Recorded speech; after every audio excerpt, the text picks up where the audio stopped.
ಪಂಚಮಸಾಲಿ ಮೀಸಲಾತಿಗೆ ಆಗ್ರಹಿಸಿ ಅಕ್ಟೋಬರ್ 28ರಂದು ಉಪವಾಸ ಧರಣಿ ಸತ್ಯಾಗ್ರಹಕ್ಕೆ ತೀರ್ಮಾನ. ವಿಜಯಪುರ ಜಿಲ್ಲಾ ಪಂಚಮಸಾಲಿ ಪೂರ್ವಭಾವಿ ಸಭೆಯಲ್ಲಿ ನಿರ್ಧಾರ. ಪಂಚಮಸಾಲಿ ಮೀಸಲಾತಿಗೆ ಆಗ್ರಹಿಸಿ ಇದೇ ಅಕ್ಟೋಬರ್ 28ರಂದು ಬೆಳಗಾವಿಯ ಸುವರ್ಣಸೌಧದ ಎದುರು ಉಪವಾಸ ಧರಣಿ ಸತ್ಯಾಗ್ರಹ ನಡೆಸಲಾಗುವುದು ಎಂದು ಕೂಡಲಸಂಗಮ ಲಿಂಗಾಯತ ಪಂಚಮಸಾಲಿ ಸ್ವಾಮಿಗಳಾದ ಬಸವ ಮೃತ್ಯುಂಜಯ ಮಹಾಸ್ವಾಮಿಗಳು ಹೇಳಿದರು. ಈ ಕುರಿತು ವಿಜಯಪುರ ರಾಣಿ ಚೆನ್ನಮ್ಮ ಸಮುದಾಯ ಭವನದಲ್ಲಿ ಸಮುದಾಯದ ಮುಖಂಡರ ಜೊತೆ ಸಭೆ ನಡೆಸಿ ಬಳಿಕ ಮಾಧ್ಯಮಕ್ಕೆ ಪ್ರತಿಕ್ರಿಯೆ ನೀಡಿದ ಅವರು, ಪಂಚಮಸಾಲಿ ಸಮಾಜವು ಪ್ರತಿಯೊಂದು ಕ್ಷೇತ್ರದಲ್ಲಿ ಹಿಂದುಳಿದ ಸಮಾಜವಾಗಿದೆ. ರಾಜಕೀಯವಾಗಿ, ಶೈಕ್ಷಣಿಕವಾಗಿ ಹಾಗೂ ಆರ್ಥಿಕವಾಗಿ ಸಮಾಜದ ಜನತೆ ಹಿಂದುಳಿಯುತ್ತಿದ್ದಾರೆ.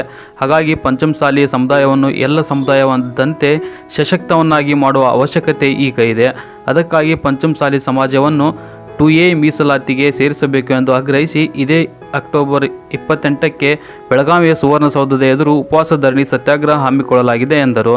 ಅಲ್ಲದೆ ಈ ಹೋರಾಟವನ್ನು ಪಂಚಮಸಾಲಿಯ ಸಮುದಾಯದವರು ಎಲ್ಲರೂ ಭಾಗವಹಿಸಿ ಈ ಹೋರಾಟವನ್ನು ಯಶಸ್ವಿಗೊಳಿಸಬೇಕು ಎಂದು ಇದೇ ವೇಳೆ ಕರೆ ನೀಡಿದರು.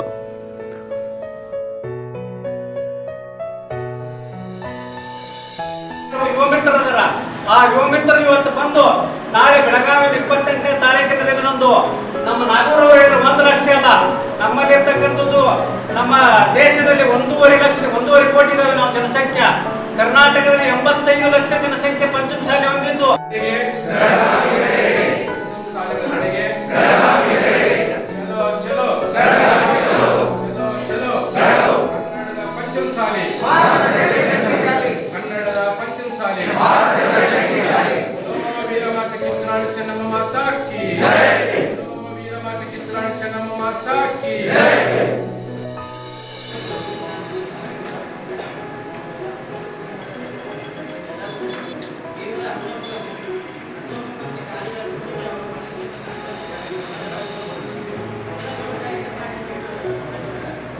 ಕ್ಷಣಕ್ಕೂ ನೋಡ್ತಾ ಇರಿ Janata times 7 bureau report. Siddu Jamal Dinni, Vijayapura.